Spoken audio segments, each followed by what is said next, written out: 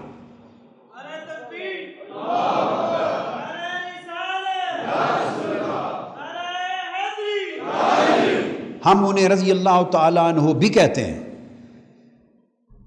کیوں کہتے ہیں؟ کہ وہ صرف اہل بیت ہی نہیں، وہ صحابہ بھی ہیں۔ تو صحابہ ہونے کے ناطے ان کے لیے جو کلمات متداول ہیں، مروج ہیں، وہ رضی اللہ تعالیٰ عنہ اور رضوان اللہ تعالیٰ علیہ مجمعین کے ہیں۔ سو وہ رضی اللہ تعالیٰ عنہ بھی ہیں۔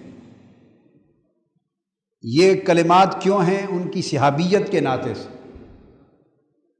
وہ علیہ السلام بھی ہیں، اور علیہ السلام صحابہ کرام کے لیے سن لیں، علمی طور پہ کہہ رہا ہوں، ان کے لیے استعمال نہیں ہوتا۔ یہ میں بتا رہا ہوں نسبت کے اعتبار سے، متداول ہونے کے اعتبار سے، ورنہ تو لغوی معنی کی طرف چلے جائیں تو آپ میں سے ہر شخص علیہ کا السلام ہے۔ تو مجھے حیرت ہے ان لوگوں کی عقل پر اور ان کے علم پر، مبلغ علم پر، کہ وہ اہل بیت اطہار کو علیہ السلام کہنے پر اعتراض کیا کرتے ہیں۔ جو شخص اعتراض کرے اس کو کہیں کہ میں نے ابھی آپ کو کہا السلام علیکم، آپ پر سلام ہو، آپ نے مجھے کہا وعلیک السلام، مجھ پر سلام ہو، تجھ پر بھی سلام ہوتا رہے، مجھ پر بھی سلام ہوتا رہے، حلال ہے۔ آل مصطفیٰ پر سلام ہو جائے تو تمہیں تکلیف ہو گئی۔ ہم سب ایک دوسرے پر سلام بھیج رہے ہیں، السلام علیکم، وہ کہتا ہے وعلیک السلام، یہاں تک حلال ہے۔ جتھے میاں جلال اتھے سب کچھ حلال۔ آپس میں ایک دوسرے پر سلام بھیجیں، حلال ہو گیا، اور نواسہ مصطفیٰ پر سلام بھیجیں تو معاذ اللہ ناجائز ہو گیا۔ اور جن کی میں سمجھتا ہوں یہ وہ اہل بیت ہیں، یہ سلام بھی شاید جن کی خاطر زمین پر اترا ہے۔ سلام اسلام سے ہے، اسلام حسن اور حسین سے ہے، اسلام کی بقا حسین سے ہے۔ جو اس سلام کی بقا کا سبب ہیں، ظالموں ان پر سلام کہا تو آپ کو پرابلم ہو گیا۔ عقل سے کام لیں، کہاں چلے گئے آپ؟ تو لغوی اعتبار سے، جو اس اعتبار سے شرعی پوزیشن دیکھیں تو بھائی ہر مسلمان پر سلام ہے، مگر شرعاً ٹیکنیکل یوز کہہ رہا ہوں، ٹیکنیکل یوز۔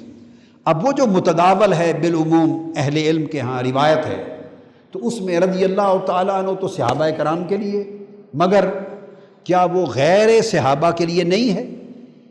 وہ تابعین اور اولیاء و صالحین کے لیے بھی ہے رضی اللہ تعالیٰ عنہ، تو وہ بھی ان کے لیے مختص نہیں، وہ مومنین صالحین کے لیے بھی ہے۔ قرآن مجید نے کہا رضی اللہ عنہ، رضی اللہ عنہم ورضوا عنہ، سب مومنین صالحین صحابہ بھی اور الذین اتبعوہم بإحسان، وہ تمام صحابہ اور جنہوں نے نیکی میں ان کی پیروی کی، جو خود صحابہ نہیں مگر ان کے پیروکار ہیں۔ من الذین اتبعوہم، تو صحابہ بھی اور ان کے قیامت تک کے اتباع پیروکار بھی، جو نیکی میں احسان میں جنہوں نے ان کے راستے پر پیروی کی، سب کے لیے اللہ پاک نے فرمایا رضی اللہ عنہم ورضوا عنہ، اللہ ان سے راضی ہے، وہ اللہ سے راضی ہے۔ تو گویا رضی اللہ تعالی عنہ صرف صحابہ کے لیے نہ رہا، غیر صحابہ کے لیے قیامت تک کے مومنین اور صالحین کے لیے بھی ہو گیا، تابعین و متبعین سب کے لیے ہو گیا۔ تو مولانا صاحب کو کہیں اگر آپ کا ایمان، عقیدہ اور عمل صحیح ہو، اللہ کے ہاں قبول ہو، تو آپ کی وفات ہو جائے گی تو آپ بھی رضی اللہ عنہ ہو سکتے ہیں، آپ بھی رضی اللہ عنہ ہو سکتے ہیں، اولیاء اللہ بھی ہو سکتے ہیں، مومنین بھی ہو سکتے ہیں، یہ ایک دعا ہے۔ تو وہ اہل بیت اطہار تو پھر بطریق اولا رضی اللہ تعالی عنہ ہیں، ایک۔ اب دوسری بات، وہ علیہ السلام بھی ہیں اور علیہم السلام بھی ہیں اور علیہ السلام بھی ہیں۔ وہ کیوں ہیں؟ یہ سلام علیہ، سلام علیہ، وہ کیوں ہیں؟ اس لیے کہ ان پر انہیں اللہ پاک نے حضور علیہ السلام کے ساتھ سلامتی میں بھی شامل کیا ہے، اور اپنی ذات پر جو حضور کی ذات پر درود ہوتا ہے صلوات، اس میں بھی شامل کیا ہے، اس میں بھی شامل کیا ہے۔ رضی اللہ تعالیٰ عنہ تو اللہ نے یہ رحمت اپنی رضا کی سب کو عطا کی جن سے وہ راضی ہوا، مگر سب کو اپنے حبیب کے ساتھ حالت نماز میں درود میں شامل نہیں کیا۔ آپ دیکھیے، ہم جب اہل سنت جب ہم درود پاک پڑھتے ہیں تو ہم کہتے ہیں عام طور پر بغیر نماز کے اللہم صلی علی سیدنا و مولانا محمد وعلی آلہ، بولیے، واصحابہ یا وصحبہ وبارک وسلم۔ بالعموم ہم جب درود پڑھتے ہیں تو حضور علیہ الصلوۃ والسلام پر اور حضور کی آل پر اور حضور کے اصحاب پر، سب پر پڑھتے ہیں، یہ ہے عام معمول۔ لیکن جب درود پڑھنے کا حکم ہوا حالت نماز میں، تو حالت نماز میں اللہ نے اپنے حبیب مصطفیٰ کے ساتھ درود صرف آل مصطفیٰ کو خاص کر دیا ہے۔ وہاں ہم پڑھتے ہیں اللہم صلی علی محمد وعلی آل محمد کما صلیت علی ابراہیم وعلی آل ابراہیم۔ حالت نماز میں درود میں پیغمبر کے ساتھ آل پیغمبر کو شامل کیا۔ اللہم بارک علی محمد وعلی آل محمد۔ عام طور پہ کہنے میں آقا علیہ السلام وہاں بھی نصیحت فرما سکتے تھے کہ اس کو بھی یہاں پڑھا کرو، مگر تو اہل بیت وہ ہیں جنہیں اللہ نے اپنی عبادت کے اندر بھی حضور کے ساتھ صلات میں شامل کیا ہے۔ تو جس اللہ نے اپنی نماز اور اپنی عبادت میں آل رسول کو رسول کے ساتھ صلات اور سلام میں شامل کیا ہے، لہذا ان کا جب نام لیا جائے تو علیہ السلام کہا جائے، علیہ السلام کہا جائے۔ اور تیسرا لفظ میں نے کہا صلوات اللہ علیہ، اس سے آگے کہ ان پر صلوات ہوں اللہ کی، کیوں کہ صلی علی میں شامل کیا ہے۔ کس میں؟ صلی علی میں شامل کیا۔ اور سلام پر اگر کوئی پوچھے کہ دلیل اور سند کیا ہے، تو نماز کا پہلا سلام ہی دلیل اور سند ہے۔ السلام علیک ایھا النبی ورحمۃ اللہ وبرکاتہ۔ تو آقا نے فرمایا السلام علینا وعلی عباد اللہ الصالحین۔ تو آقا علیہ السلام نے اپنے ساتھ عباد صالحین کو سلام میں شامل فرمایا، لہذا سلام میں دوسروں کو شامل کرنا شرعاً خود سنت مصطفیٰ ہے۔ اب متداول ہو گئی یہ چیزیں، صرف روایت اور رواج پکڑ گئی ہیں، عام معمول بن گیا ہے، ورنہ عذر و شرع ادھر اور ادھر کرنے میں کوئی فرق نہیں، اعتراض نہیں کرنا چاہیے۔ تو جو معمول چلا ہوا ہے اس کو جاری رکھتے ہیں۔ اور اہل سنت کے ائمہ، حنفی بھی، شافعی بھی، مالکی بھی، حنبلی بھی، ائمہ، محدثین، فقہا، مفسرین اہل سنت کے، ان کا ہمیشہ صدیوں میں معمول رہا، اور ہماری کتابیں احادیث کی، تفسیر کی بھری پڑی ہیں، خود مطبوعہ کتب، معمول رہا ہے کہ جب اہل بیت اطہار کا نام لیتے تو ان کے لیے علیہ السلام کہتے تھے، لکھتے تھے، کتابوں میں موجود ہے۔ اس لیے میں نے کہا جو یہ اعتراض کرے اس کا مطلب ہے اسے کتابیں پڑھنے کی بھی توفیق نہیں ہے۔ شاہ ولی اللہ محدث دہلوی کی کتابوں میں، قاضی ثناء اللہ پانی پتی کی کتابوں میں، حضرت شیخ عبدالحق محدث دہلوی کی کتابیں، امام جلال الدین سیوطی کی کتابیں، امام قسطلانی کی کتابیں، ائمہ اہل ائمہ محدثین فقہا یہ معمول رہا ہے کہ لکھا کرتے۔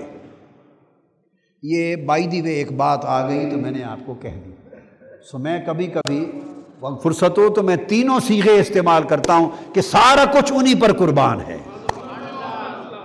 رضا رضی اللہ عنہم بھی انہی پر قربان، سلام بھی انہی پر قربان، اور صلات بھی انہی پر قربان، اور ہم بھی انہی پر قربان ہم بھی انہی پر قربان۔ اور آگے میں اپنی بات کرتا ہوں، میرا دین، میرا ایمان، میرا اسلام بھی انہی پر قربان، اور ہم سب کی اولاد بھی ان پر قربان۔ جب اہل بیت اطہار کی بات آئے تو محبت والا دل سمندروں کی طرح کھلا کر لیا کرو۔ آپ کا دل ٹھاٹھے مارتے ہوئے سمندر کی طرح ان کی محبت میں موج زن ہو جائے، ایسی عادت اپنائیں۔ جس کا مجھ سے تعلق ہے وہ اس محبت کو یہاں تک پہنچائے، جو میری بات کو مانتا ہے اور میری بات کو قبول کرتا ہے وہ اپنے آپ کو ان کی محبت کا سمندر بنا لے۔ اب میں عرض کر رہا تھا تو پھر فاطمۃ الزہرا تشریف لے آئیں تو فادخلہا، آقا علیہ السلام نے ان کو بھی شامل کر لیا چادر میں۔ ثم جاء علی، پھر علی المرتضیٰ آئے فادخلہ، ان کو بھی شامل کر لیا۔ تو ایک چادر خود تو اس میں تھے ہی، 4 اور نفوس مقدسہ، 4 اور تن بھی شامل ہو گئے، تو کل ایک چادر میں اب کتنے تن آ گئے؟ 5 تن آ گئے کتنے تن آ گئے؟ 5 تن آ گئے۔ تو گننے میں، اب میں یہ بھی ایک ذوقی بات کر دوں، وجدانی بات، گننے میں 5 ہیں، اور جب ایک تن میں چھپا لیا تو ایک ہی تن ہو گیا۔ گننے میں 5 ہیں، اور جب ایک ہی چادر میں چھپا لیا تو یہ 5 تن ایک ہی تن ہو گئے۔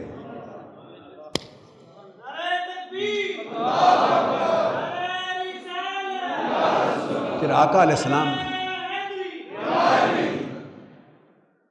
اور پھر جب یہ محرم کے دن ہیں تو یہاں ایک نعرہ نیا شروع کروا دوں، جب محرم کے دن ہو تو ایک نعرہ حسینی لگایا کرو، اور نعرے میں کہا کرو یا حسین۔ او بھائی نہیں، نعرہ حسینی،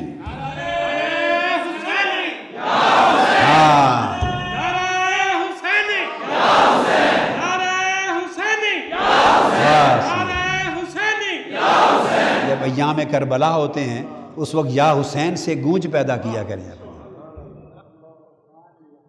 تو میں یہ عرض کر رہا تھا کہ سب کو جمع کر کے چادر میں ڈھانپ کر تو فرمایا، اور یہ سارا واقعہ کون بیان کر رہا ہے؟ ام المومنین حضرت عائشہ صدیقہ رضی اللہ تعالی عنہا۔ انما یرید اللہ لیذھب عنکم الرجس اہل البیت ویطہرکم تطہیرا۔ ان کو ڈھانپ کر عرض کیا، اللہ پاک نے یہ آیت جو نازل کی تھی اس کو پڑھا کہ اللہ تعالیٰ تو صرف یہ چاہتا ہے اے اہل بیت کہ تمہیں ہر طرح کی آلودگی سے پاک صاف کر دے اور کمال درجہ طہارت کو پہنچا دے۔ اس کے بعد پھر یہ حدیث ترمذی میں بھی روایت ہے، اس میں آقا علیہ الصلوۃ والسلام نے فرمایا جب یہ آیت کریمہ اتری، انما یرید اللہ لیذھب عنکم الرجس اہل البیت ویطہرکم تطہیرا، فرماتی ہیں کہ وہ ام سلمہ کے گھر تھے آقا علیہ الصلوۃ والسلام۔ فدعا فاطمہ، جب یہ آیت اتری تو یہ حضرت عمر ہیں، حضرت عمر بن ابی سلمہ، حضرت ابی سلمہ کے بیٹے ہیں، وہ روایت کرتے ہیں، یہ ربیب النبی آقا علیہ السلام نے ان کو پالا ہے، وہ روایت کرتے ہیں کہ جب یہ آیت اتری تو حضرت ام سلمہ کے گھر تھے، یہ آیت اترتے ہی آقا علیہ السلام نے حضرت فاطمہ کو بلایا، وحسنًا وحسینًا، اور حسن اور حسین کو بلا لیا، فجل لہم بکساء، اور ان سب کو اپنی چادر کے اندر ڈھانپ لیا، وعلی، پھر سیدنا علی المرتضیٰ کو بلایا، خلف ظہرہ فجل لہ بکساء، وہ آپ کی پشت مبارک کے پیچھے کھڑے، ان کو بھی آقا نے اپنی چادر میں ڈھانپ لیا۔ تو ان چاروں کو اپنے ساتھ چادر میں ڈھانپ کر اللہ کی بارگاہ میں عرض کیا، اللہم ہؤلاء اہل بیتی فاذھب عنہم الرجس وطہرھم تطہیرا، مولا یہ میری اہل بیت، ان سے ہر رجس کو دور فرما دے اور انہیں وہ طہارت عطا کر دے جو طہارت دینے کا حق ہے۔ پھر حدیث ہے حضرت ام سلمہ رضی اللہ تعالیٰ عنہ روایت کرتی، یہ پہلے والی حدیث ترمذی شریف میں، میں نے تو اپنی کتاب مرج البحرین میں کثرت کے ساتھ تخریج کی اور حدیث کے حوالے دیے، مگر ایک آدھ دے دینا بھی بعض اوقات کافی ہوتا ہے وقت بچانے کے لیے۔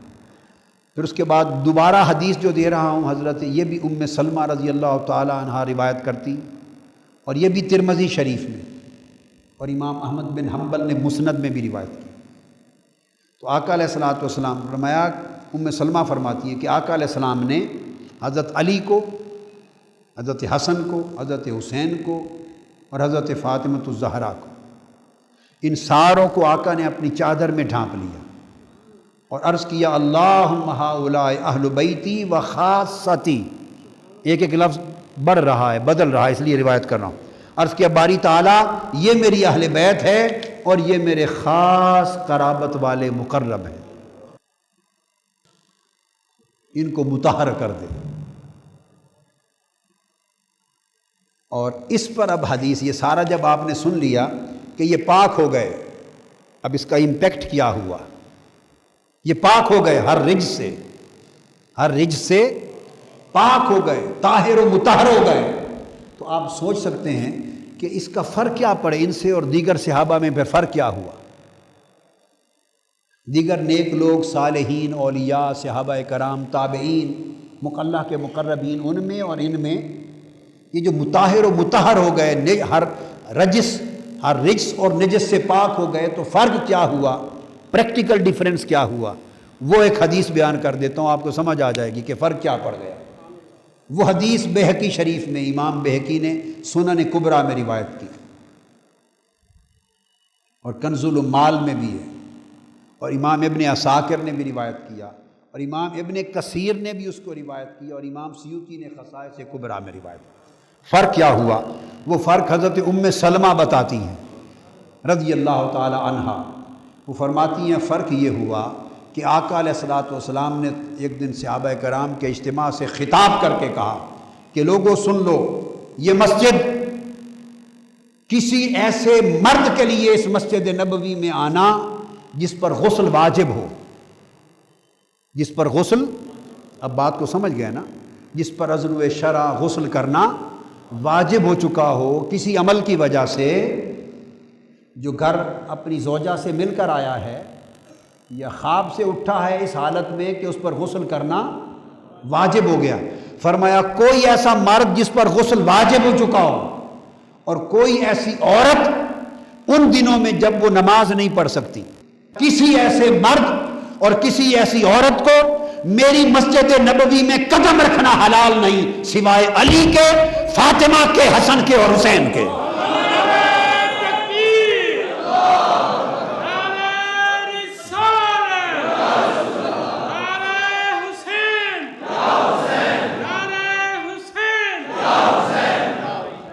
اب آپ سمجھے، یہ طاہر و مطہر ہو جانے کا اثر تھا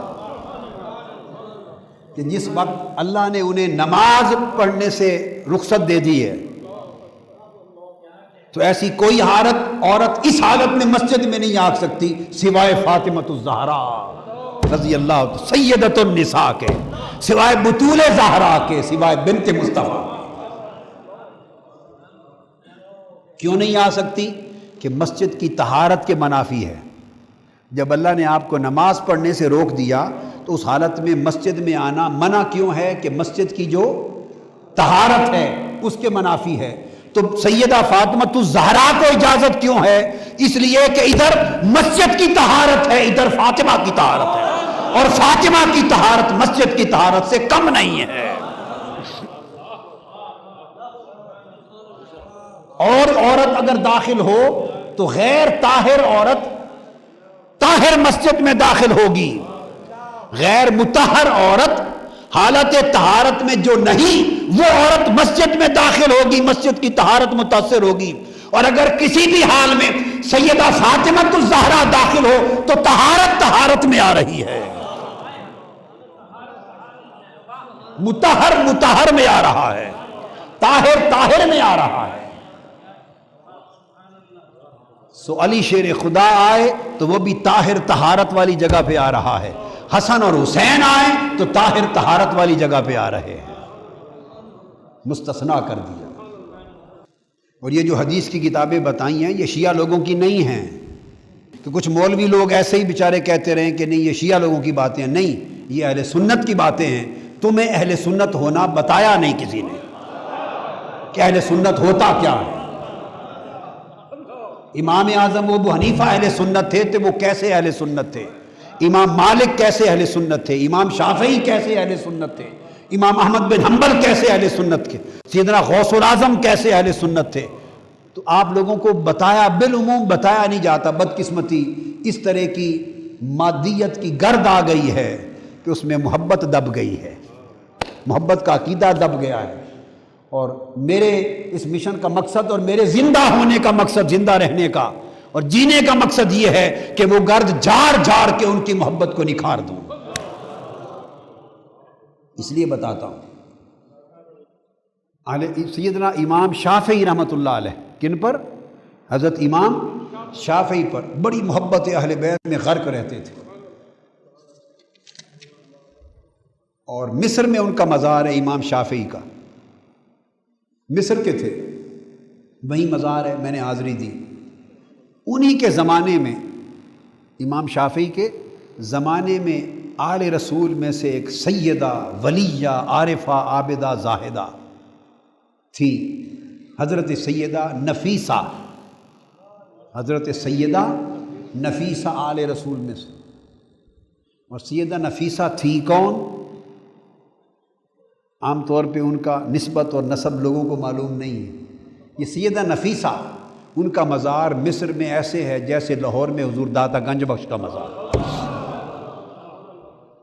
حضور داتا گنج بخش کا مزار یہ ہجوم کی وجہ سے مثال دی ہے، مگر داتا گنج بخش کہاں، سیدہ نفیسہ کہاں.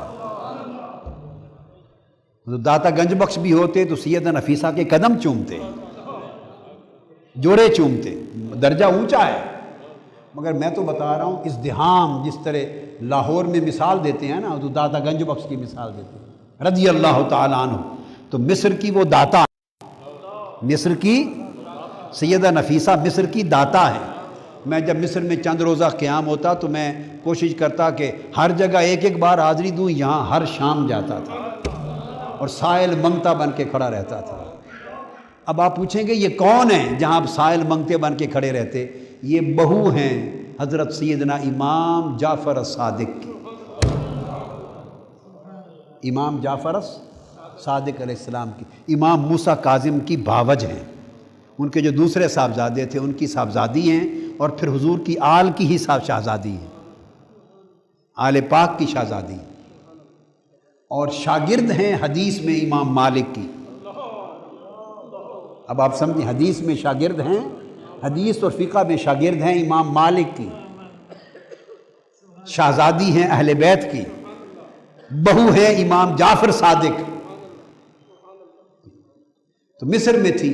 تو امام شافعی جب بیمار ہوئے تو آپ سے پیغام بھیجتے کہ اپنا کوئی کپڑا، قمیض پانی میں ڈبو کے بھیج دیں. تو آپ کا پانی میں ڈبویا ہوا قمیض لے کے مل کے اس کا وسیلہ مانگتے اور شفا یاب ہو جاتے. یہ امام شافعی کی محبت تھی اہل بیت سے. اب پورا عالم عرب شافعی ہے اس وقت، وہ شافعی. تو کسی نے ان پر طعنا کیا کہ یہ رافضی ہیں، شیعہ ہیں. کسی نے ان کو طعنا دے دیا، شیعہ بھی نہیں کہا. معتدل شیعہ ہو تو اس کو شیعہ کہتے ہیں، اور اگر حد پار کی ہوئی ہو نا، اس نے آگے ہی ٹپا ہوا ہو، تو پھر وہ رافضی کہتے ہیں. جیسے صحیح اعتدال کے عقیدے پر ہو تو سنی، اور اگر حد کو خارج کر کے خارج ہو جائے، نکل جائے تو خارجی ہو جاتا ہے. تو جو شیعوں میں خارجی ہو جائے وہ رافضی ہوتا ہے. ٹھیک بات ہے نا علامہ کراری سے؟ صحیح بات ہے نا؟ جو شیعہ حضرات میں خارجی ہو جائے وہ رافضی ہوتا ہے، یعنی وہ حد کراس کر جاتا ہے، اور سنیوں میں جو خارجی ہو جائے وہ ہوتا ہے اس کے کئی نام ہیں، اس کے کئی نام ہیں، وہ میں نہیں لیتا، مگر سمجھو خارجی ہوتا ہے۔ تو میں عرض کر رہا تھا، کسی نے تانا دیا امام شافعی کو کہ یہ شیعہ ہیں، رافضی کہہ دیا۔ امام شافعی سے کسی نے آ کے بات کی، مجلس میں تھے، انہوں نے اس کے جواب میں، ربائی شاعر بھی تھے، امام شافعی کا دیوان بھی ہے، شاعر بھی تھے، تو عرب میں بڑے بڑے اولیاء ائمہ شعراء ہوئے، انہوں نے منظوم کلام لکھے، جس کو پڑھا کوئی چھوٹا ہی نہیں۔ سو ہم نے کہا ہم بھی حضور کے درود میں پھر عربی شاعری لکھ دیں، تو میں نے بھی دلائل البرکات لکھ دی ہے، کوئی 500-700 صفحات کا حضور کے درودوں کا عربی نظم میں دیوان لکھ دیا ہے، دلائل البرکات اچھا، تو امام شافعی نے جواب بھیجا، ایک ربائی کہہ دی، کیا؟ اس ربائی میں یاد دلائیں تو میں وہ دیوان لاؤں گا، اگلی بار پڑھ کے سنا دوں گا۔ اس ربائی میں آپ نے کہا ہاں میں اہل بیت محمد سے محبت کرتا ہوں، اور اگر اہل بیت سے محبت کرنے کا نام رافضی ہونا ہے تو دنیا میں مجھ سے بڑا رافضی کوئی نہیں ہے۔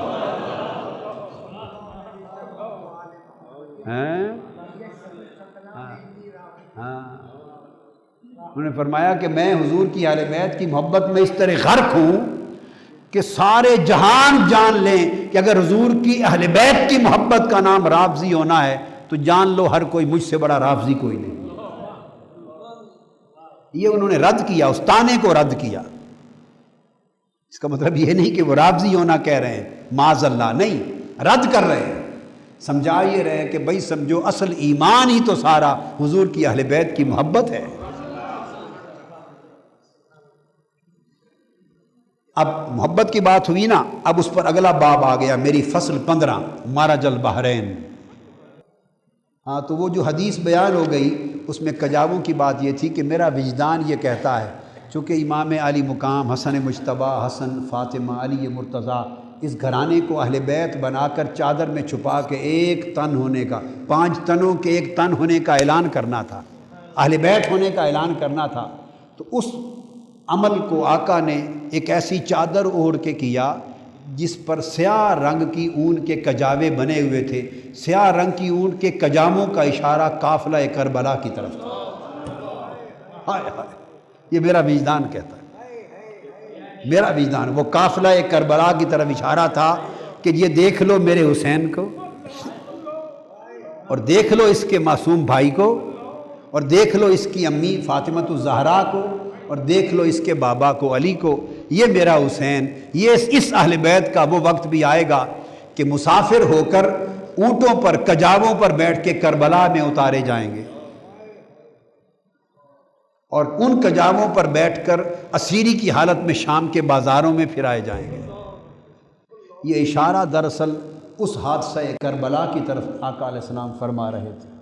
وہ خاموشی سے اس چادر کو اوڑھ کر اس دن نکلے، اس دن جس پر سیاہ رنگ کی اون کے کجاووں کے نشان، تو کجاوے دکھا رہے تھے کہ آج کا اعلان بھی یاد رکھ لینا، اور وہ وقت آئے گا جب یہ اہل بیت کجاووں پر ہوگی، وہ منظر نہیں دیکھ لینا کہ یہ بھی ہوتا ہے اور وہ بھی ہوتا ہے۔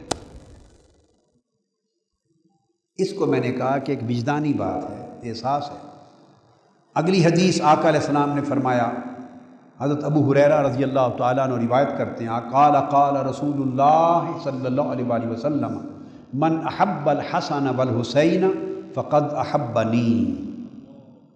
بس ابو ہریرہ رضی اللہ تعالیٰ عنہ روایت کرتے ہیں، آقا علیہ السلام نے فرمایا، جس نے حسن اور حسین سے محبت کی اس نے مجھ سے محبت کی۔ اور یہی بات عبداللہ ابن مسعود نے بھی روایت کی، قال للحسن والحسین، اتنا فرق، حسن اور حسین کی طرف اشارہ کر کے فرمایا، جس نے من احبہما، جس نے ان دونوں سے محبت کی اس نے مجھ سے محبت کی۔ یہ حدیث بھی ہماری سیاستہ کی کتب میں ہے، ابن ماجہ میں ہے، نسائی شریف میں ہے، مسند امام احمد بن حنبل میں ہے، اور پھر آگے طبرانی سمیت بے شمار کتب حدیث میں روایت ہوئی۔ اور ایک حدیث ہے، یہ امام حیثمی نے مجمع الزوائد میں روایت کی ہے ابو حازم سے۔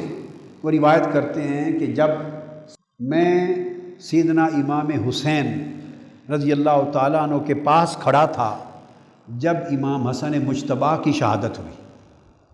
ابو حازم روایت کرتے ہیں کہ جب سیدنا امام حسن مجتبیٰ کی شہادت ہوئی تو میں قریب کھڑا تھا ساتھ ہی سیدنا امام حسین علیہ السلام کی۔ اس وقت وہ فرماتے ہیں، وہ روایت کرتے ہیں کہ سعید بن العاص جو مدینہ کے امیر تھے، گورنر تھے، ان کو پکڑ کے آپ نے آگے کیا کہ نانا کی سنت ہے امیر کو کہنا جائے کہ نماز جنازہ پڑھاؤ۔ مختلف روایتیں بھی ہوں گی مگر ابو حازم سے جو یہ مروی ہے یہ بتا رہا ہوں۔ وہ فرماتے ہیں جب نماز جنازہ ہو چکی تو اصل بات وہ ہے جو آگے بتانا چاہتا ہوں۔ نماز جنازہ ہو چکا تو حضرت ابو ہریرہ رضی اللہ تعالیٰ عنہ آگے بڑھے اور فرماتے ہیں وہ غم میں نڈھال تھے۔ امام حسن مجتبیٰ کی جنازہ کے بعد غم میں نڈھال تھے اور نڈھال ہو کر بآواز بلند غم میں ڈوب کر کہنے لگے، لوگو نبی کے شہزادے کو زمین میں دفن کرو گے؟ اب دیکھیے کیفیت کیا ہے قلبی اور حبی۔ ضبط غم کا حکم ہے مگر صحابہ کرام کے اجتماع میں مدینہ پاک میں حضرت ابو ہریرہ کہہ رہے ہیں غم میں ڈوب کر نبی کے شہزادے حسن کو زمین میں دفن کرو گے اور پھر اس کے اوپر مٹی ڈالو گے؟ یہ کہہ کر حالت غم میں تو فرمانے لگے، خدا کی قسم میں نے اپنے کانوں سے سنا ہے جس نے اس سے محبت کی اس نے مجھ سے محبت کی۔ ایک کیفیت تھی، وہ غم میں نڈھال ہو گئے تھے، جذبات میں بے قابو تھے، اس کیفیت میں انہوں نے جملہ فرمایا۔ اس سے یہ پتہ چلا کہ حسنین کریمین کے غم میں نڈھال ہو جانا اور غلبہ غم میں ان کی یاد میں ایسے جملوں کا کہنا یہ سنت صحابہ ہے۔ ان کی یاد میں ایسے جملوں کا ادا کرنا جس سے اس غم اور غم کی بنیاد پہ محبت کا اظہار بھی ہو اور غم و محبت میں اضافہ بھی ہو، یہ سنت صحابہ ہے۔ یہ نقطہ ہے جو بتا رہا ہوں۔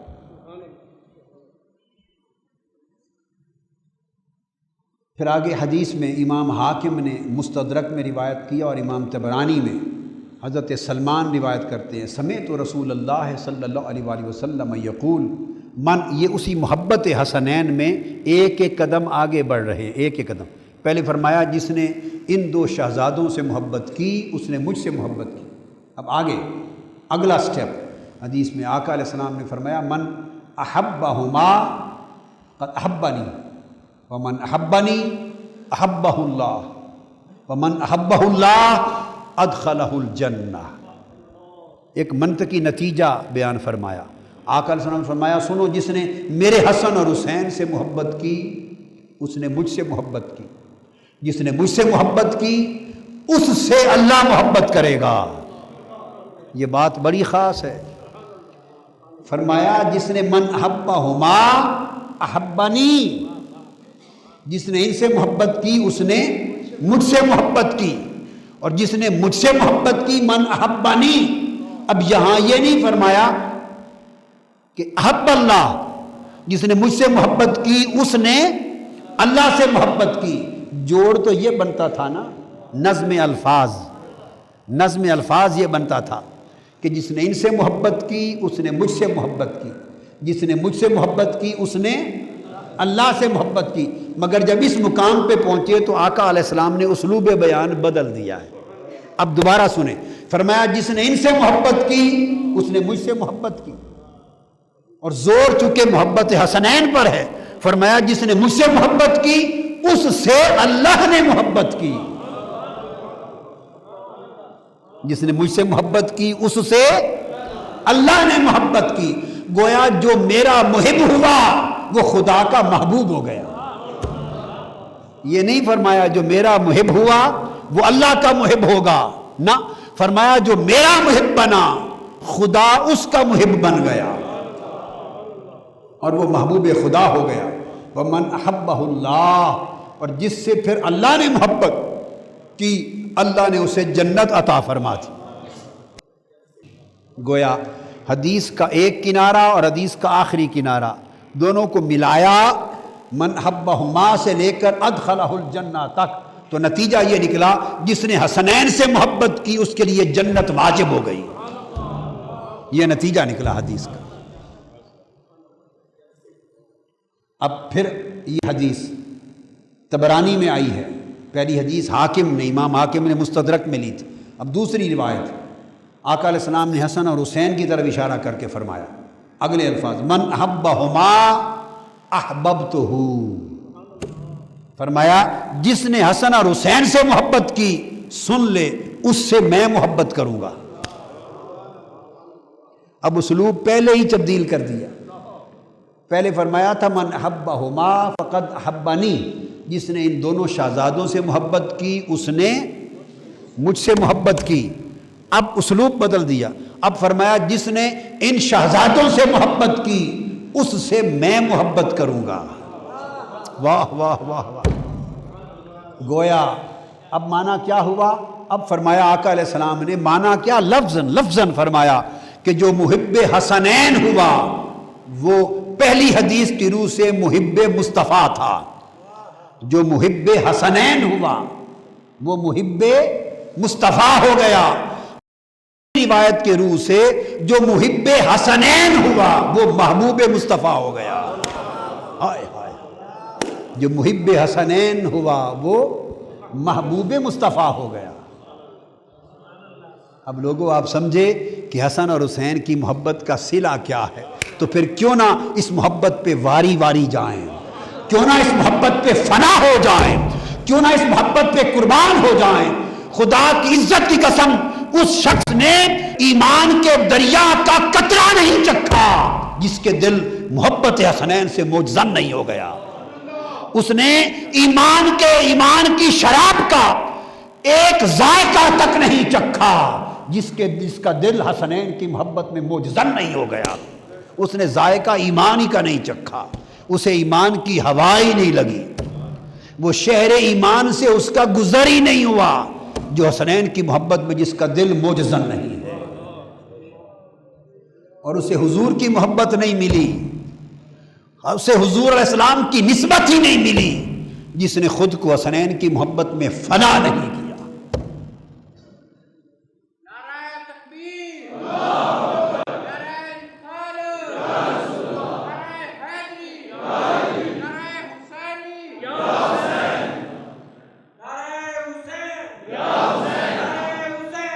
اب یہ جو میں نے آپ کو نیا نعرہ دیا، کئی سنیں گے جن کے دل میں یہ بات اتر جائے گی جو پیغام دے رہا ہوں، ان کے سینے ٹھنڈے ہو جائیں گے، اور کئی سنیں گے جو محبت حسنین کی نعمت سے محروم کر دیے گئے ہیں بدبخت دل، وہ سنیں گے، وہ اور طرف اٹھیں گے، کہیں گے قادری صاحب نے ایک اور بدعت شروع کروا دی، ایک اور بدعت شروع کروا دی۔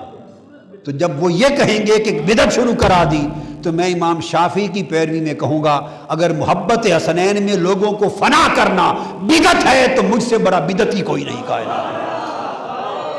ہائے ہائے، میں آقا علیہ السلام کی بارگاہ میں عرض کروں گا یا رسول اللہ، یہ بدبخت جب میں لوگوں سے یا حسین کرواتا تھا تو یہ کہتے تھے بدعت کروا دی۔ اگر آپ کے حسین کی محبت لوگوں کے دلوں میں ڈالنا اور حسین کے نعرے لگوانا یا رسول اللہ اگر بدعت ہے تو معاف کر دیں، پھر مجھ سے بڑا بدعتی کائنات میں کوئی نہیں۔ اور آقا علیہ السلام نے فرمایا پھر جس نے میرے حسنین سے محبت کی احببتہ، اس سے میں محبت کروں گا، ومن احببتہ احبہ اللہ، اور تمہیں نہیں پتا جس سے میں محبت کرنے لگوں خدا بھی اس کو محبوب بنا لیتا ہے۔ آقا علیہ السلام نے فرمایا خدا بھی اسے محبت کرنے لگتا ہے۔ وہ کہتا ہے کہ اب میں کیا کروں، جب میرے مصطفیٰ نے اس سے محبت شروع کر دی ہے تو میں ایسے بیٹھا رہوں؟ تو جو میرے مصطفیٰ کا محبوب ہے میرا بھی محبوب ہے۔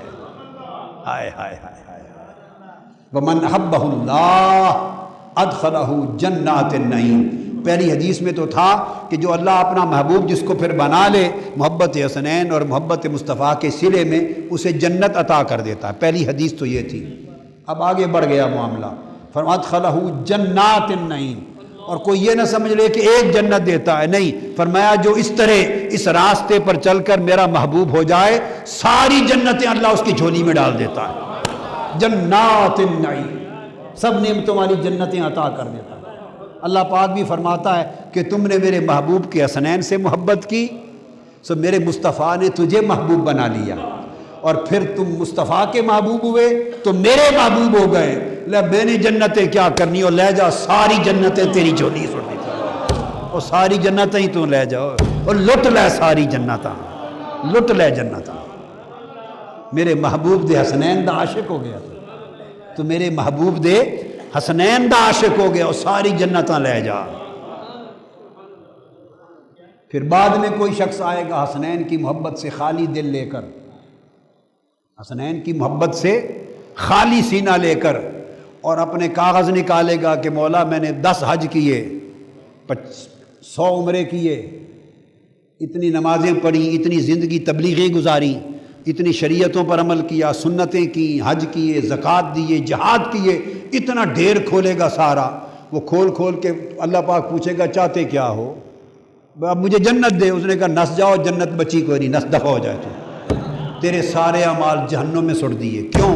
میرے محبوب سے محبت نہیں تمہیں، میرے محبوب کے محبوب شہزادوں سے محبت نہیں، دفع ہو جاؤ۔ میں نے تمہاری نمازیں، تمہارے حج، روزے، زکوٰۃ آگ میں ڈالنے ہیں، لے جاؤ، تمہارے منہ پہ مارے جاتے ہیں۔ یہ جنتیں ان کے لیے ہیں جو میرے مصطفیٰ کے محبوب ہیں، جو میرے مصطفیٰ کے محب ہیں۔ چھٹی واپس آ جائے گا، جا اتھے امامت کر، اپنی نمازاں برباد کروا لوگاں دیاں، فتوے دے ہیں، ملا گیری کر، جا اتھے ملا گیری کر۔ جنت میں تو انہی کی جگہ ہے جو میرے مصطفیٰ کے یار ہیں، ان کے یاروں کے یار ہیں، ان کے محبوبوں کے غلام ہیں، شہزادوں کے غلام ہیں۔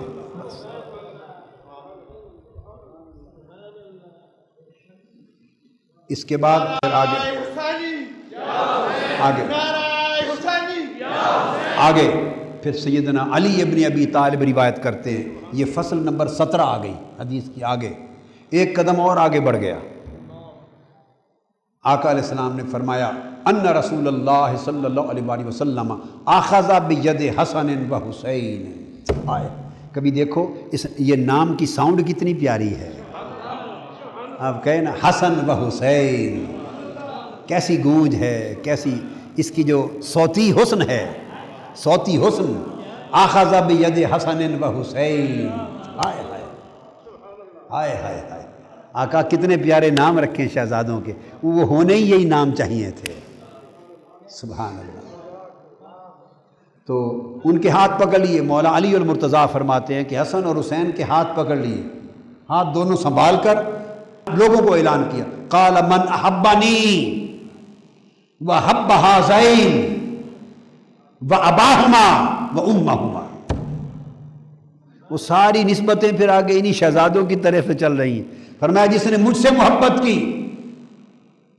اور میرے ان 2 شہزادوں سے محبت کی اور ان کے باپ سے محبت کی اور ان کی ماں سے محبت کی، ہائے ہائے ہائے ہائے ہائے ہائے، سبحان اللہ۔ آپ نے دیکھا نا آقا علیہ السلام کس نسبت کو سمجھا رہے ہیں، جس نے مجھ سے محبت کی اور میرے ان 2 حسنین سے محبت کی۔ یہ آقا علیہ السلام کے من موہن ہیں، ہائے ہائے، یہ میرے آقا کے سامل ہیں، یہ میرے آقا کے ڈھول ہیں، میرے آقا کے ڈھولا ہیں، میرے آقا کے ڈھولا ہیں، آقا کا ڈھولن ہیں، آقا کا منہ موہن ہیں، آقا کا من ہیں، آقا کا تن ہیں، ہائے ہائے ہائے، آقا کی محبت ہیں، آقا کی سرشاری ہیں، آقا کی سیرابی ہیں۔ ڈھول سارے سونے نبی دے ڈھول۔ تو آپ نے فرمایا جس نے میرے حسن اور مجھ سے محبت کی، میرے ان 2 حسنین سے محبت کی اور پھر ان کے باپ سے محبت کی اور ان کی ماں سے محبت کی۔ علی کو جب دیکھو تو میرے حسن حسین کا بابا کر کے دیکھو، اور فاطمہ کو دیکھو، یہ بھی کہہ سکتے تھے میری بیٹی کو دیکھو، نہیں فرمایا میرے شہزادوں کی ماں کو دیکھو۔ وہ عرض کر سکتی تھی آقا پہلے میں آپ کی بیٹی ہوں یا ان کی ماں ہوں، پہلے آپ کی بیٹی تھی یا ان کی ماں تھی، یہ تو بعد میں آئے۔ تو آقا یہ بھی ایک ذوقی کیفیت ہے، معاف کر دیں، ایک وجدانی کیفیت ہے۔ کسی نہ کسی دن کہا ہوگا بیٹے بیٹیاں لاڈ میں ایسی باتیں کرتے ہیں، لاڈ میں ایسی باتیں سن سن کر کہ جو ان دونوں کی ماں سے محبت کرے، بھائی ان کی ماں سے محبت کرے، پھر سنا ان کی ماں سے محبت کرے۔ بھائی کسی دن تو پوچھ ہی لیا ہوگا آقا میں آپ کی بیٹی پہلے ہوں یا ان کی ماں پہلے ہوں؟ اب جب بات کرتے ہیں کہتے ہیں ان کی ماں سے محبت کرے، حضور اپنی بیٹی کیوں نہیں کہتے؟ تو میرے آقا نے فرمایا ہوگا فاطمہ پہلے تو میری بیٹی ہو، پر جب سے یہ ہو گئے اب ان کی ماں ہو۔ ہائے ہائے ہائے ہائے ہائے ہائے ہائے۔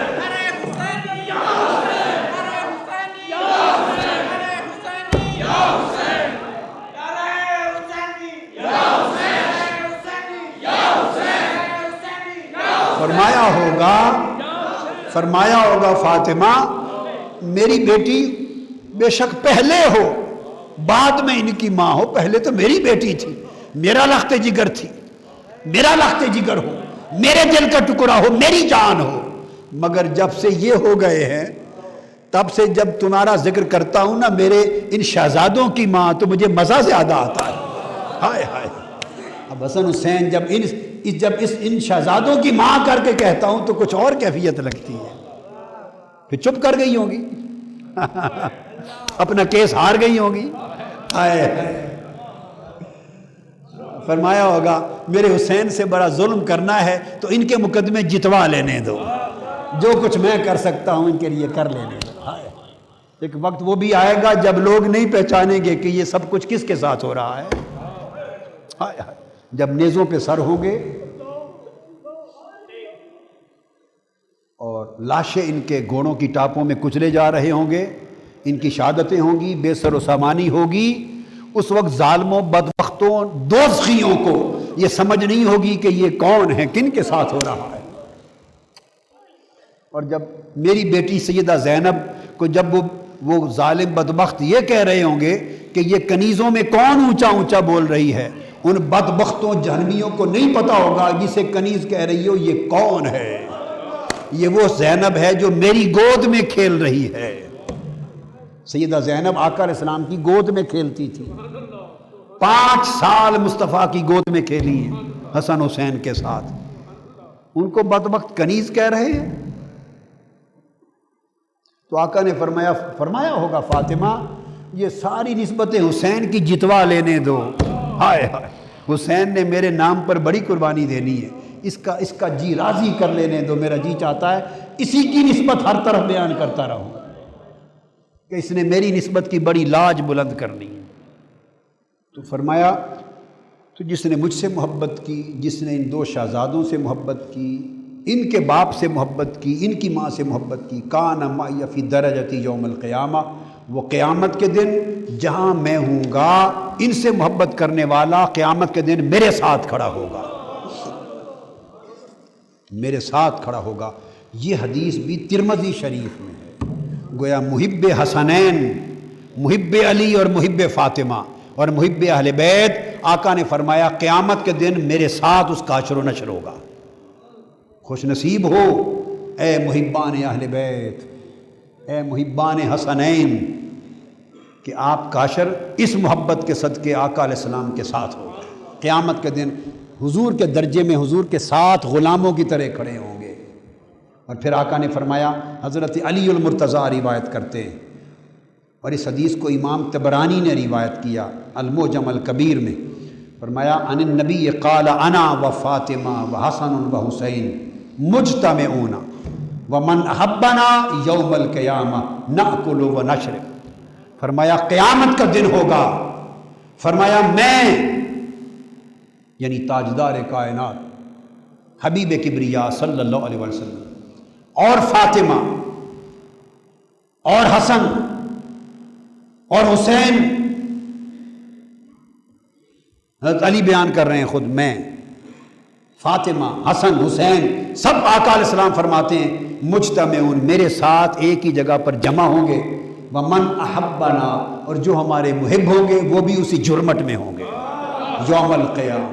اور آقا نے فرمایا ناکل و نشرب، ہم اکٹھے ہوں گے اور ہم ایک ہی قیامت کے دن، کئی لوگ تو نفسا نفسی میں ہوں گے اور ہم اللہ پاک نے ہمارے لیے دعوت کا انتظام کیا ہوگا، میرے مصطفیٰ تو تیری اہل بیت اور اس کے محب اکٹھے ہو جائیں، آپ کے لیے دعوت دسترخوان آ رہا ہے، لوگ اپنا حساب کتاب کروا رہے ہوں گے، نامہ اعمال تلوا رہے ہوں گے، میری اہل بیت اور ہم سب کے محب وہاں بیٹھ کے ضیافت کھا رہے ہوں گے، ناکل و نشرب، ہم اکٹھے کھا پی رہے ہوں گے، ہمارا کھانا پینا اکٹھا ہوگا، تو قیامت کیا اوروں کے لیے قیامت ہوگی، یوم محشر، یوم محشر باقی سب کے لیے قیامت ہوگا، حضور کی اہل بیت اور محبان اہل بیت کے لیے ضیافت ہوگا، یوم محشر اوروں کے لیے قیامت ہوگا، اور حضور کے ان محبت کرنے والوں کے لیے ضیافت ہوگا، یوم ضیافت ہوگا، ان کی پکنک ہوگی، ان کا پکنک ڈے ہوگا، آقا کی اور حضور کے اہل بیت اور ان کے محبت کرنے والوں کا ہولی ڈے ہوگا، کیا ان کا ہولی ڈے ہے، چھٹی کا دن ہے، ضیافت کا دن ہے، کبھی کھاتے پیتے ہیں، ایک دوسرے کو دیکھتے ہیں، اور سر اٹھاتے ہیں تو جلوہ خدا دیکھتے ہیں، اللہ بھی بے نقاب ہے، مصطفیٰ بھی بے نقاب ہے، دو نظارے کرتے ہیں، ناکل و نشرب، اکٹھے کھاتے ہوں گے، اکٹھے پیتے ہوں گے، اور آگے تو بیان نہیں کہ دسترخوان پہ ہوگا کیا کیا، وہ وہی بنانے والا جانے، رب کا گھر ہے کیا، اور مصطفیٰ مہمان خصوصی ہے، اور حضور کی اہل بیت مہمان خصوصی ہے، اور سارے محبان اور غلامان مہمان آئے ہوئے ہیں، گھر رب، دسترخوان رب کا ہے، اب خود اندازہ کر لیں کیا کیا ڈشز دے رہا ہوگا، کیا کیا بنایا ہوگا،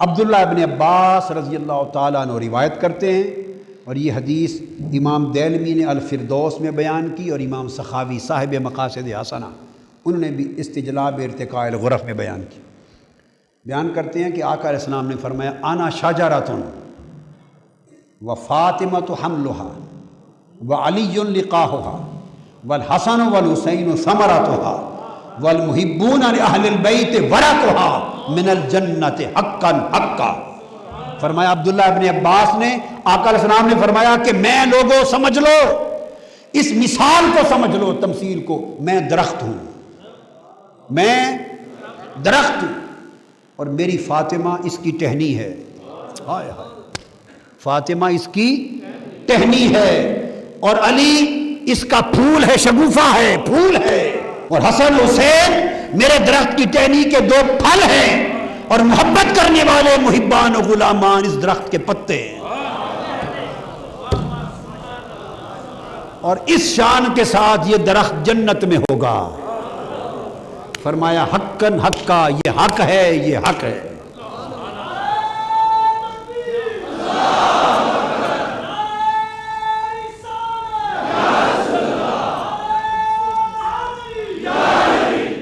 بس میں اسی مضمون پہ ختم کرتا ہوں، تو اگلا جمعہ جب آئے گا انشاءاللہ تعالی تو اس پر اگلا مضمون ہم جاری رکھیں گے، وہ بھی محبت اس حسنین کا، پھر آگے بغض حسنین کا انجام کیا ہے، وہ مضمون آگے چل رہا ہے، تو وما علینا الا البلاغ۔ شیخ الاسلام ڈاکٹر محمد طاہر القادری کے آفیشیل یوٹیوب چینل کو سبسکرائب کریں اور بیل آئیکن کلک کریں۔